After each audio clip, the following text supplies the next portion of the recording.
We're gonna cut another video for YouTube video practice. Practice being louder, more pronounced, and you don't have to turn up the sound. We are taking a long way. We're walking. We're going to be an extra 2 hours of walking today. The muscles are already there. Those muscles happened in the last 10 years. 10 years we've been walking. We've been walking for the last 10 years in the mountains. And so the muscles are already there. What's disconnected is the parts of the brain that used to run those muscles died. And the parts of the brain that didn't die nearby, they're taking over the operation of the muscles, that the old parts, and that's so what we're doing is we are building the neural connections for probably pretty much what it's been is balance, that the neural connections for balance are so enormous and such a mess of wiring that it takes this long to go through the reconnecting. And then of course it's learning to walk all together. We're not using a walking stick today when we're taking the long way to Bear Creek Chimney Sweep.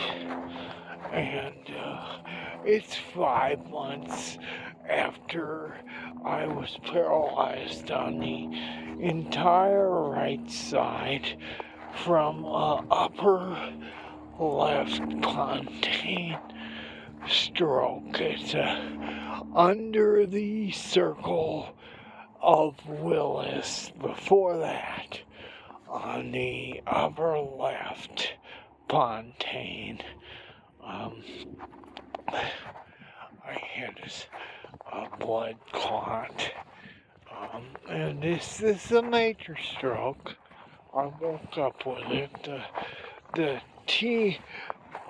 TIA happened 2 days earlier. Didn't know what it was, but had a mini stroke and a major stroke, and that was the 2 in a row, and it paralyzed my entire right side of my body. In September, I was in panic. I couldn't move any of it. I would have been better off a fish and then swim around. But things started to come back. And that's what's still happening. And we're going to keep having things come back as we do this. That's because really this is the only thing right now that I can do about anything in life. I can get her some good outdoor time and some exercise, because she needs it with all that hugging she gets. And then with me, I'm learning to walk without a cane or walking stick, without a walker after a stroke. I'm swinging my arms and everything.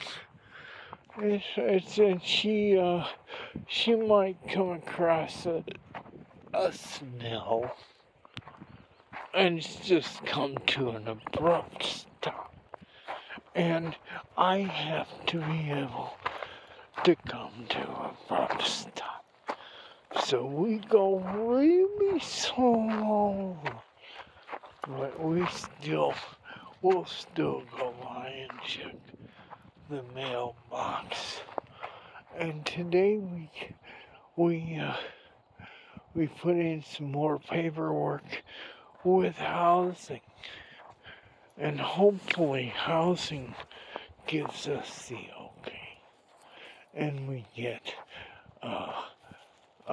because I don't make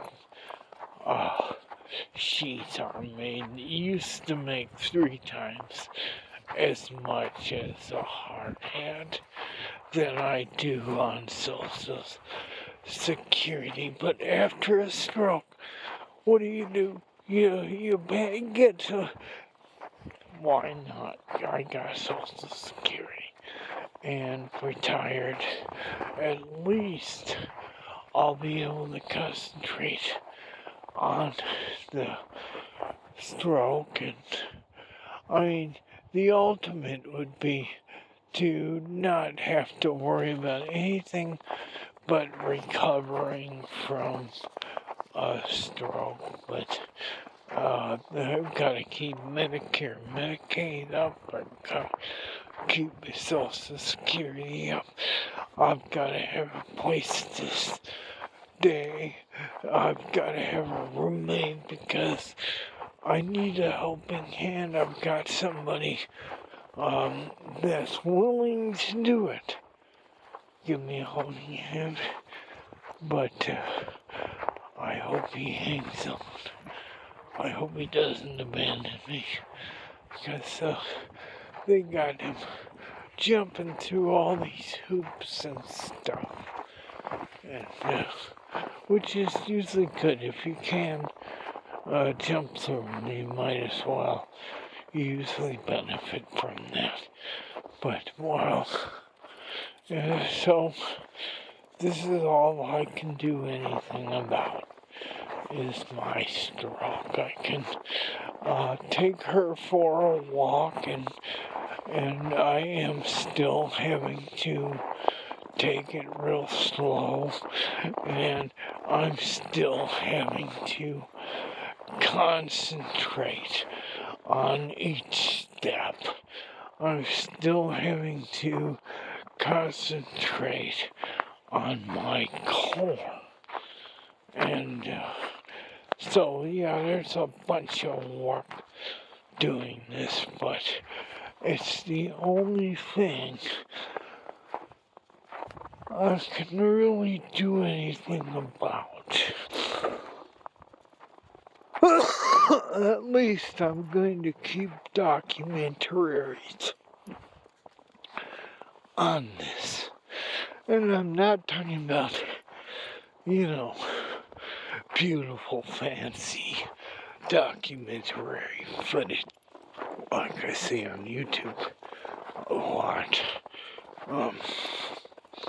I'm talking about just documenting our walks and my progress as we go along. And however good I do get to see it on YouTube, and however bad I do, if you see it on YouTube, I'm still alive, and that's what counts. But we're taking a long way, and it's been about 10 minutes, so I don't want to go over, but I think you can see that my YouTube is growing, just like my brain. the synaptic connections are growing off of my YouTube, and there's more and more video after video, and I'm getting better at it. I'm keeping my mouth closer to the microphone and cutting off right about